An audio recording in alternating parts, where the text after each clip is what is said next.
Hello दोस्तों, good morning. पीके study point में आपका स्वागत है। देखो, अपना डिस्टेंस एंड वेलोसिटी यानी कि दूरी और वेग, इसके अपन का न्यूमेरिकल पोर्शन चल रहा है, ठीक है। और वही न्यूमेरिकल करवा रहा हूँ जो ज़्यादातर एग्जाम में पूछे जाते हैं। आपके रेलवे ग्रुप डी में ज़्यादातर फिजिक्स के न्यूमेरिकल आते हैं, ठीक है। तो अपन ने दो टाइप पढ़ लिए थे। देखो, टाइप 1 में था जो अपना टाइप 1 पढ़ा, टाइप 1 में क्या था और टाइप 2 में क्या था वो समझ रहे हैं, ठीक है। यानी कि मैंने दो टाइप के न्यूमेरिकल आपको करवा दिया इस चैप्टर से, ठीक है।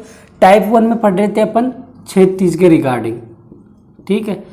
मतलब कोई कार या ट्रेन जो चलती है ना क्षैतिज में, ठीक है, उसके रिगार्डिंग अपन ने न्यूमेरिकल कर लिए। उसमें अपने सिंपल न्यूमेरिकल चलते थे, सिंपल फॉर्मूले कौन से, जैसे एक तो फर्स्ट समीकरण क्या था गति का, v equal to u plus a t, ये चला। फिर दूसरा चला s equal to u t plus half a t square, ठीक है। फिर तीसरा चला v square equal to u square plus 2as, ठीक है। टाइप 1 के न्यूमेरिकल अपन ने इस टाइप से पढ़े थे, ये फॉर्मूले लगा के। टाइप 2 में अपन ने पढ़े थे ऊर्ध्वाधर, ठीक है। और ऊर्ध्वाधर में भी कंडीशन क्या थी अपनी, जब वस्तु को ऊपर की ओर फेंका जाए, ठीक है। ये अपना टाइप 2 था, समझ रहे हो। वह ऊर्ध्वाधर के अंदर अपन ने टाइप पढ़ा था जब वस्तु को ऊपर की ओर फेंका जाए, वो अपना क्या था टाइप 2, ठीक है। उसके अंदर ये फॉर्मूले क्या हो गए थे, मतलब ये समीकरण चल रहे हैं। बस यहाँ पे क्या होगा, ऊर्ध्वाधर ऊपर नीचे फेंकता है तो वहाँ पे गुरुत्वीय त्वरण यूज होता है, मतलब जी। त्वरण की जगह क्या यूज हो जाएगा, जी। तो यहाँ पे पहला समीकरण क्या बन जाएगा, u v equal to u, और यहाँ पे माइनस आएगा या प्लस। मैंने बताया था जब वस्तु ऊपर की तरफ फेंकते हैं तो माइनस फॉर्मूला, तो यहाँ पे ए की जगह क्या आ गया, जी, ठीक है। ऐसे दूसरा समीकरण क्या बन जाएगा, U T minus half g t square, और तीसरा जो बनेगा वी स्क्वायर इक्वल टू क्या हो जाएगा, यू स्क्वायर माइनस 2GS। ये मैंने दोनों टाइप आपको बता दिए, टाइप 1 और टाइप 2। इसमें क्षैतिज यानी कि कार होगी, ट्रेन होगी वगैरह। इसमें क्या होगा, कोई भी वस्तु होगी उसको ऊपर की तरफ फेंक रहा होगा, तो ये वाले फॉर्मूले यूज़ करने हैं। जहाँ पे वी पूछे तो ये, मतलब इनको आपको देखना है। जैसे आप पिछली क्लास लोगे समझ जाओगे टाइप 1 और टाइप 2 के न्यूमेरिकल। अब मैं आपको करवाऊंगा अपने टाइप 3 के न्यूमेरिकल, तो एक बार देखो।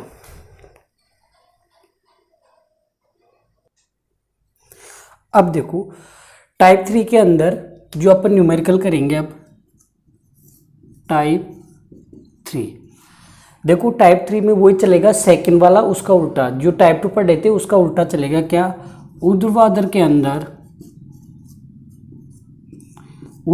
अंदर क्या होगा, जब वस्तु को नीचे की तरफ फेंके,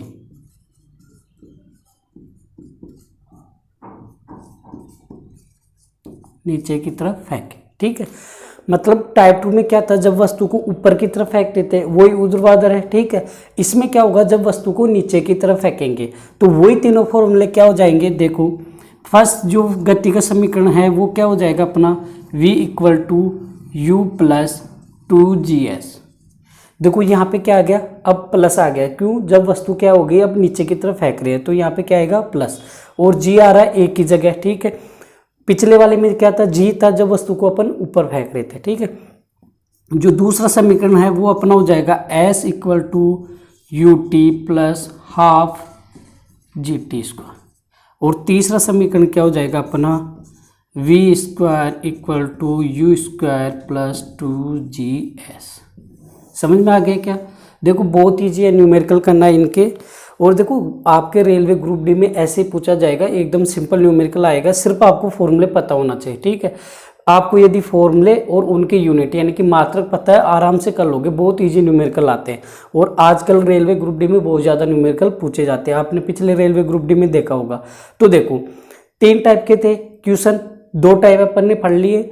थर्ड टाइम में क्या होगा, आपको क्वेश्चन में ऊर्ध्वाधर दिया हुआ होगा और वस्तु को क्या कर रहा होगा, नीचे की तरफ फेंकेगा। जब भी वस्तु को नीचे की तरफ फेंकेगा तो गति के तीनों समीकरण क्या हो जाएंगे, एक तो जो ऊपर वाला कंडीशन का उसका अपोजिट क्या हो जाएगा माइनस, और एक की जगह क्या आ रहा है, जी आ रहा है, ठीक है। तो वस्तु को जब नीचे की तरफ फेंकेगा तो प्लस का साइन आएगा और जी अपना ग्रेविटी लगेगा ही, कौन सा, गुरुत्वीय त्वरण, ठीक है। अब इसके अपन न्यूमेरिकल करते हैं। देखो टाइप 3 का फर्स्ट क्वेश्चन, एक मीनार की चोटी से फेंका गया पत्थर 5 सेकंड में पृथ्वी पर पहुंचे तो मीनार की ऊंचाई क्या होगी। तो देखो पहले तो एक चीज़ वापस रिवाइज करवा देता हूँ। जब अपन ने टाइप 2 पढ़ा था इसके न्यूमेरिकल का, तो मैंने बताया था कि जब वस्तु को ऊपर की तरफ फेंकते हैं और जब वस्तु को नीचे की तरफ फेंकते हैं तो प्रारंभिक वेग और अंतिम वेग पे क्या फ़र्क पड़ता है वो मैंने बताया था। एक बार वापस रिवाइज करो। देखो यहाँ पे समझा रहा हूँ कि जब भी मान लो ऐसे कोई मैं वस्तु है जिसको यहाँ से ऊपर की तरफ फेंक रहा हूँ, ठीक है। जब मैंने कोई वस्तु यहाँ से मैं इसको ऊपर की तरफ फेंकूंगा, मतलब क्या कर रहा हूँ, ऊपर की तरफ फेंका। यहाँ पे क्या हो रहा है, मैं वस्तु को ऊपर की तरफ फेंक रहा हूँ। तो देखो ऊपर की तरफ फेंकूंगा तो मैंने बताया था कि अपना अंतिम वेग क्या हो जाता है, यहाँ पे 0। अंतिम वेग क्या होगा अपना 0, मतलब v क्या हो जाता है 0, ठीक है। जब वस्तु को मैं ऊपर की तरफ फेंकता हूं तो अपना अंतिम वेग 0 होता है। वैसे इसके अपोजिट जब मैं वस्तु को ऊपर से नीचे की तरफ फेंकूंगा, क्या करूंगा, नीचे की तरफ,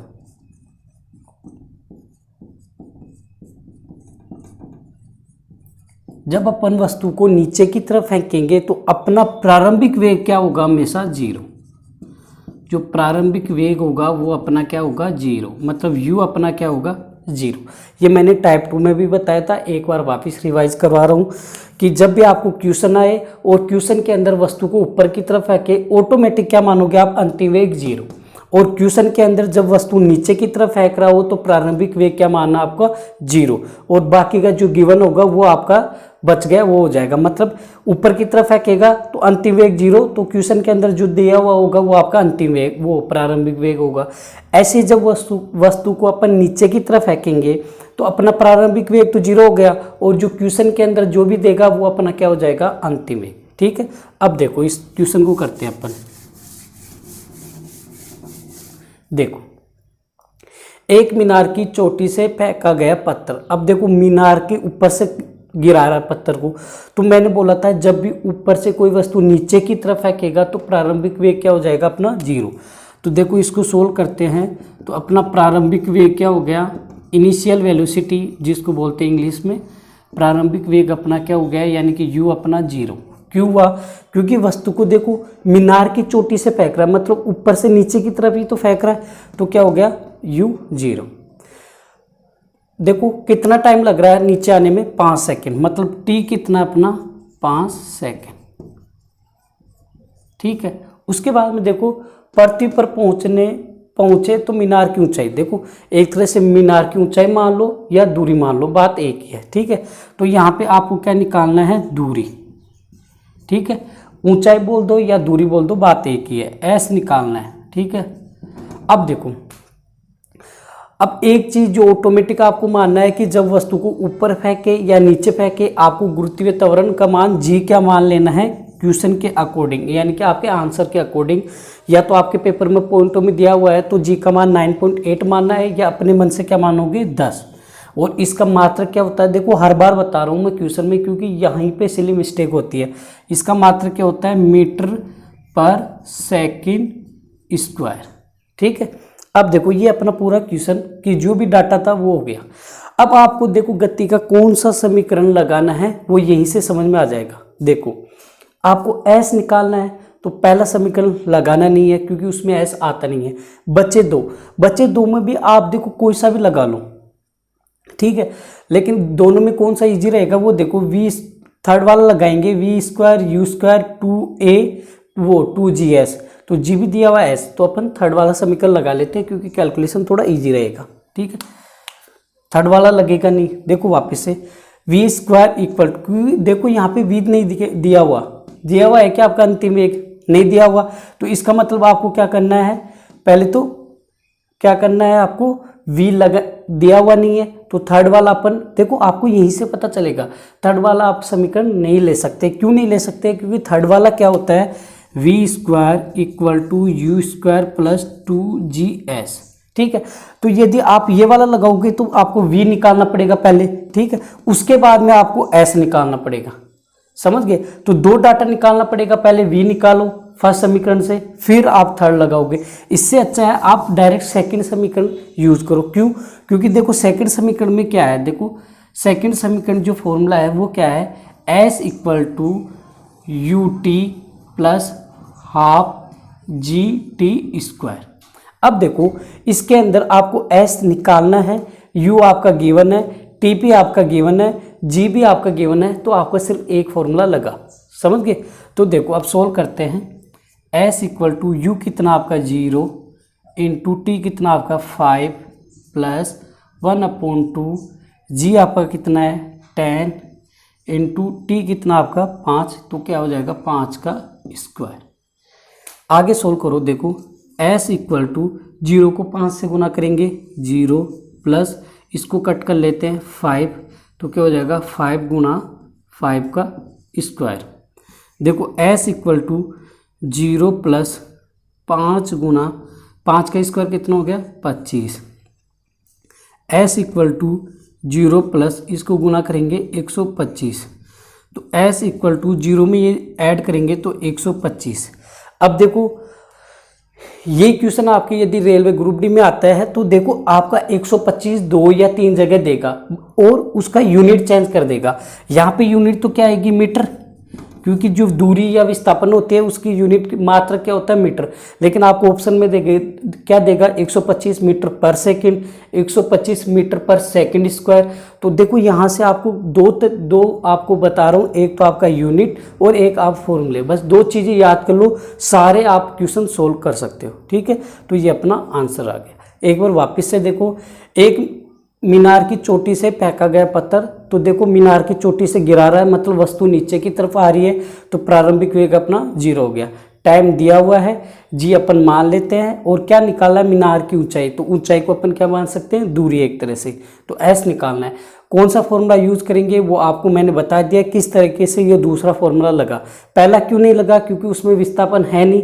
तीसरा इसलिए नहीं लगा क्योंकि उसमें फिर अपन को अंतिम वेग निकालना पड़ेगा पहले, फिर विस्थापन, तो अपन ने डायरेक्ट दूसरा समीकरण लगा दी। ठीक है, तो अब देखो अगला क्वेश्चन।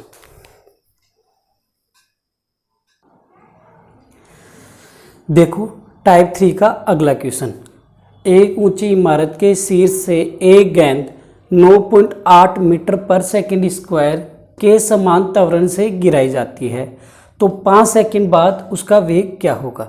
तो देखो एक बार यहाँ पे आपको क्वेश्चन रीड करने के बाद में पता चल रहा है कि ये टाइप 1, टाइप 2 या टाइप 3 का क्वेश्चन है। देखो यहाँ पे जैसे ही आप पढ़ोगे तो जैसे शीर्ष से गेंद को गिरा रहा है, तो आप समझ जाओगे कि जब शीर्ष से गेंद गिराएंगे तो वस्तु नीचे की तरफ जाएगी, तो नीचे की तरफ जाएगी, तो ये कौन सा टाइप का है, टाइप 3 का। समझ गए। दूसरी चीज यहाँ पे जो भी डाटा दिया हुआ है वो भी आप यूनिट से समझ जाएंगे कि क्या है।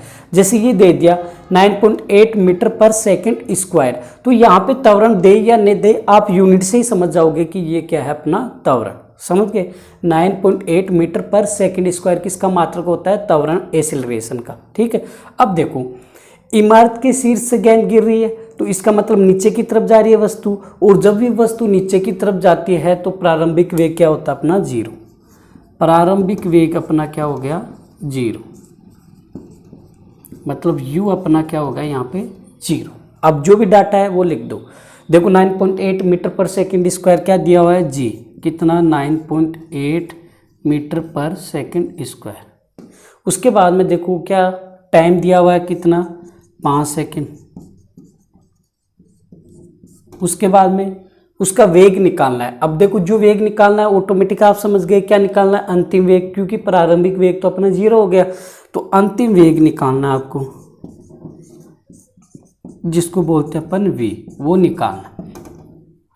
अब देखो क्वेश्चन से पता चल गया होगा क्या कौन सा फॉर्मूला यूज करना है। देखो यहाँ पे s विस्थापन नहीं दिया हुआ है, तो दोनों फॉर्मूले लास्ट वाले मत लगाओ, डायरेक्ट पहला ही समीकरण लगा दो। क्या होता है v equal to u plus g t. देखो फॉर्मूले भी याद होने जरूरी है।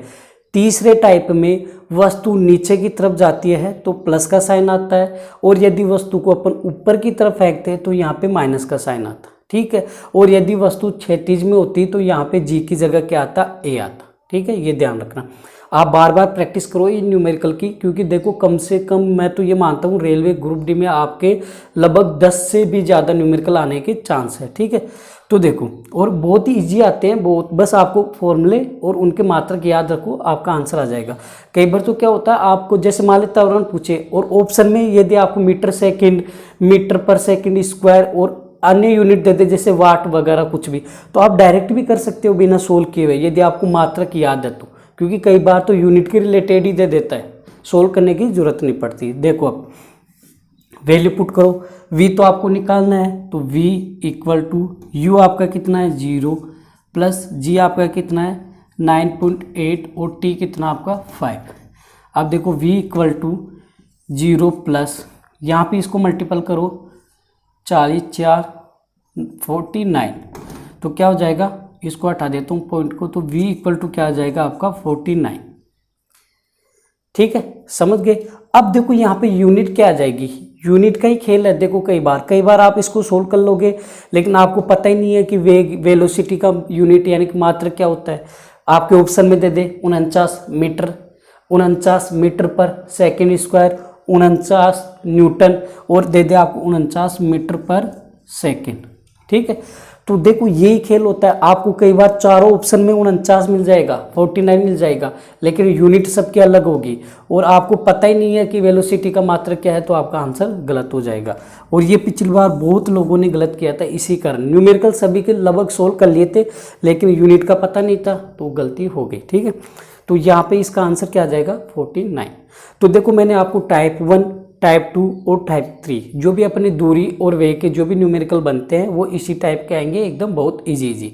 बस आपको यूनिट जो मैंने पहला चैप्टर लिया था यूनिट एंड डायमेंशन, उसकी बार बार प्रैक्टिस करो, याद करो, आराम से आपका प्रैक्टिस करोगे होने लग जाएंगे। ठीक है, अब मैं एक क्वेश्चन वापस दोबारा लेता हूं जो मैंने टाइप 2 में करवाया था, जिसमें अपने टाइप 2 और टाइप 3 दोनों लगे थे। ठीक है, तो वो वाला क्वेश्चन एक बार वापस आपको रिवाइज करवा रहा हूं, शायद मैंने टाइप 2 का फर्स्ट क्वेश्चन ही करवाया था वो, तो उसको एक बार दोबारा देखते हैं, क्योंकि उसमें वस्तु को अपन ऊपर की तरफ भी लेके जाएंगे और नीचे की तरफ भी। ठीक है, तो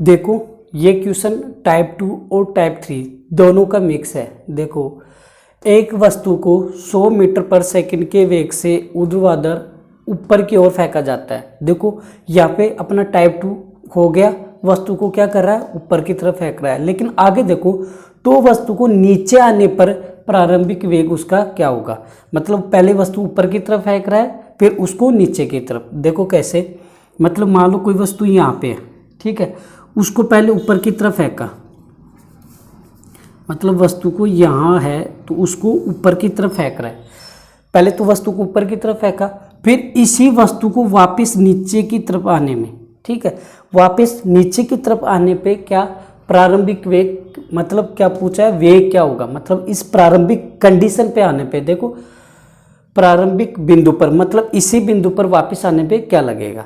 दोबारा से समझो, ये क्वेश्चन ऐसे है, मान लो कोई वस्तु, यानी कि ये कोई वस्तु है, इसको मैं ऊपर की तरफ फेंक दिया, यहाँ पे चला गया, फिर देखो कोई वस्तु है अपन ऊपर फेंकते हैं तो वापस नीचे पे आएगा, तो ये वस्तु जब ऊपर जाके वापस नीचे इस प्रारंभिक बिंदु पर आएगी तो उस टाइम पर वेग इसको पूछा है। तो अपन क्या करेंगे, पहले तो जब वस्तु ऊपर की तरफ जा रही है तो उसके हिसाब से सोल्व करते हैं। तो देखो उस हिसाब से सोल्व करेंगे तो जब वस्तु ऊपर की तरफ जाती है तो क्या होता है अपना अंतिम वेग 0, तो अंतिम वेग तो क्या हो जाएगा 0, तो ये वाले अपना क्या हो जाएगा प्रारंभिक वेग। तो यहाँ से अपन क्या निकालेंगे कि ऊपर जाते टाइम पे कितना टाइम लगा वो निकालेंगे। क्यों निकालेंगे, क्योंकि जितना टाइम ऊपर जाने में लगेगा उतना ही टाइम क्या होगा नीचे आने में लग जाएगा, दोनों के लिए टाइम इक्वल हो जाएगा, तो ये वाला भी वेग अपन निकालेंगे। तो देखो कैसे करेंगे अपन, अब समझो आराम से। एक वस्तु को 100 मीटर पर सेकंड के वेग से ऊर्ध्वाधर ऊपर की ओर फेंका जाता है, ऊपर की तरफ फेंक रहा है, तो जब भी ऊपर की तरफ फेंकेगा मैंने बताया था अंतिम वेग क्या होगा अपना 0, अंतिम वेग v क्या हो गया अपना 0, ठीक है। उसके बाद में ये वाला क्या हो जाएगा फिर अपना u कितना हो गया 100 मीटर पर सेकंड, ठीक है, u मतलब प्रारंभिक वेग। उसके बाद में देखो क्या करेंगे, g अपन मान ही लेते हैं, जैसे यहाँ पे g मान लेता हूँ 10, ठीक है, 10 मीटर पर सेकंड स्क्वायर। ठीक है, अब यहाँ से मैं क्या निकाल लेता हूँ, टाइम, क्योंकि ऊपर जाने में जितना टाइम लगेगा उतना ही टाइम नीचे आने में लगेगा, तो यहाँ पे अपन टी निकाल लेंगे। तो देखो ऊपर जा रही है वस्तु, तो अपन फॉर्मूला लगाएंगे। ठीक है, ऊपर जाने की कंडीशन में क्या होता है, माइनस आता है तीनों फॉर्मूले में। तो यहाँ पे कौन सा फॉर्मूला लगेगा, फर्स्ट वाला ही लग जाएगा, तो लगा देते हैं। v इक्वल टू क्या हो जाएगा, u minus G T. Minus क्यों आया, समझ गए, क्योंकि वस्तु क्या जा रही है ऊपर की तरफ, इसलिए क्या आया अपना माइनस आया। सोल्व कर लो, v अपना 0 है, u क्या आ जाएगा 100, माइनस जी कितना है 10, t यहाँ पे अपन निकाल लेंगे। 0 इक्वल टू 100, इसको ले ही आते हैं इधर, देखो इधर तो 0 है। अब इस 100 को इधर लेके आऊँगा, देखो यहाँ पे 100 माइनस के साथ है, तो इधर लेके आ जाऊँगा, तो यहाँ पे प्लस का 100 है, इधर आके क्या हो जाएगा माइनस का, इक्वल टू माइनस का 10 गुणा टी। ठीक है, अब इस देखो इधर करवा देता हूँ। अब देखो यहाँ पे इक्वल है, तो यहाँ पे देखो इधर गुणा में आया, तो इस माइनस से ये माइनस काट लेता हूँ। ठीक है, अब ये टी के साथ गुणा में आया, इधर आके भाग में आ जाएगा, तो क्या हो जाएगा टी इक्वल टू 100/10, तो कितना आ जाएगा 10 सेकेंड। समझ में आ गया क्या, देखो यहाँ से अपन ने टाइम निकाल लिया। अब दूसरी कंडीशन चलते हैं नीचे की ओर आने में। नीचे आ रहा है, तो जब वस्तु नीचे की तरफ आता है तो अपना क्या हो जाता है, प्रारंभिक वेग 0। तो दूसरी कंडीशन में क्या हो जाएगा, अपना प्रारंभिक वेग क्या हो गया 0, मतलब u अपना क्या हो गया 0। क्यों हुआ, क्योंकि अब वस्तु नीचे की तरफ आने लग गई, तो नीचे की तरफ आएगी तो प्रारंभिक वेग 0। अब देखो निकालना क्या पड़ेगा फिर, जो वेग दिया हुआ है वो ऑटोमेटिक क्या हो जाएगा, अपना अंतिम वेग निकालना है। क्या निकालना है, अंतिम वेग, मतलब v आपको निकालना है। दिया हुआ क्या है, t अपने पास दिया हुआ है, कितना लगेगा 10 सेकेंड, और g आपको दिया हुआ है कितना है 10। समझ गए ये क्यों आया, देखो ये उस टाइम पे आपको समझ में नहीं आया होगा, इसलिए मैं दोबारा करवा रहा हूँ। इसमें क्या हुआ, दोनों टाइप एक साथ लग रहे हैं। पहले तो वस्तु ऊपर की तरफ जा रही थी, तो देखो ऊपर की तरफ जाएगी तो अपना अंतिम वेग 0 हो गया, बाकी का वैसे ही टाइप 2 की तरह सोल्व कर लिया। इसमें क्या हुआ, अब वस्तु नीचे की तरफ आने लग गई तो अपना प्रारंभिक वेग 0 हो गया। अब फॉर्मूला लगाएंगे, देखो u v t g दिया हुआ है, तो फर्स्ट समीकरण लग जाएगा v equal to u plus आ जाएगा यहाँ पे, क्यों आएगा, क्योंकि ये टाइप 3 का क्वेश्चन है, वस्तु नीचे की तरफ आए तो प्लस, वस्तु ऊपर की तरफ जाए तो माइनस। अब देखो v आपको निकालना है, u आपका 0 है, प्लस g कितना आपका 10, और t कितना आपका 10, तो v इक्वल टू कितना हो जाएगा 0 प्लस 100, तो v आपका कितना हो जाएगा 100 मीटर पर सेकेंड। ठीक है, v यानी कि वेलोसिटी, गति का मात्रक क्या होता है मीटर पर सेकंड, तो यहाँ पे आंसर कितना हो जाएगा 100 मीटर पर सेकंड।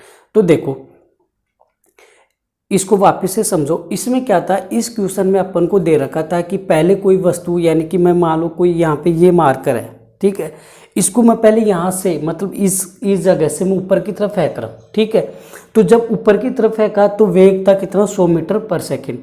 तो आपको पता चल गया कि जब वस्तु को ऊपर की तरफ फेंकूंगा तो ऑटोमेटिक आपको मानना है कि अंतिम वेग 0, तो ये क्या हो गया अपना प्रारंभिक वेग। ठीक है, और जब ऊपर की तरफ फेंकता हूँ तो साइन क्या आ जाएंगे फॉर्मूले के सारे माइनस। ठीक है, तो ये वाला कंडीशन हो गया। अब जब वस्तु ऊपर जाएगी तो वो नीचे भी आएगी। ठीक है, तो क्वेश्चन में अपन को पूछा है कि नीचे आते टाइम पे उसके प्रारंभिक बिंदु पे जब आएगा वो नीचे की तरफ, तब उसका वेग क्या होगा। तो वस्तु जब नीचे की तरफ आएगी तो आपको पता है क्या होता है, प्रारंभिक वेग हमेशा 0 होता है, और अंतिम वेग आपको निकालना है। टाइम यहाँ अपन निकाल लिए थे, क्योंकि ऊपर जाने में और आने में एक ही टाइम लगता है। ऊपर जाने में यदि 10 सेकेंड लग रहा है तो आने में भी कितना सेकेंड लगेगा 10। ठीक है, तो यहाँ से अपन ने इसको सोल्व कर लिया। यहाँ पे देखो अपना जो चैप्टर चल रहा था क्या, दूरी और वेग, यानी कि डिस्टेंस एंड वेलोसिटी, वो अपना कंप्लीट होता है विथ न्यूमेरिकल के साथ में। ठीक है, अब कल अपना नया चैप्टर स्टार्ट कर देंगे, और आप इनको क्या करना है, एक बार वापस से फॉर्मूले और इनका जो यूनिट वगैरह है वो रिवाइज करो बार बार, और इनको बार बार न्यूमेरिकल की प्रैक्टिस करो, तभी आपके क्या होंगे, ये जो भी न्यूमेरिकल है वो आपके अच्छे होने लग जाएंगे। क्योंकि देखो थ्योरी सबकी पढ़ी हुई होती है, ठीक है, हर एग्जाम में पढ़ते हैं, सिर्फ न्यूमेरिकल है वो आजकल रेलवे में ज़्यादा पूछता है। तो जितनी आपकी इन न्यूमेरिकल की प्रैक्टिस होगी उतने ज़्यादा आपके अच्छे नंबर आने के चांस है। ठीक है, तो आज के लिए इतना ही। Thank you.